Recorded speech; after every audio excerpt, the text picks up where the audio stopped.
कराची के मुख्तलिफ मकामात पर नामालूम अफराद ने 4 हैवी गाड़ियों को आग लगा दी।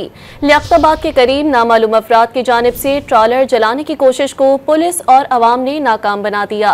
पुलिस के मुताबिक अलकरम स्क्वायर के करीब नामालूम अफराद ने ट्रॉलर जलाने की कोशिश की।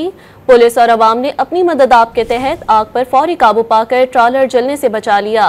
इससे कबल लांडी में भी 2 ट्रॉलर को आग लग गई थी, जिसके बाद पुलिस ने 5 मुलजिमान को गिरफ्तार कर लिया था।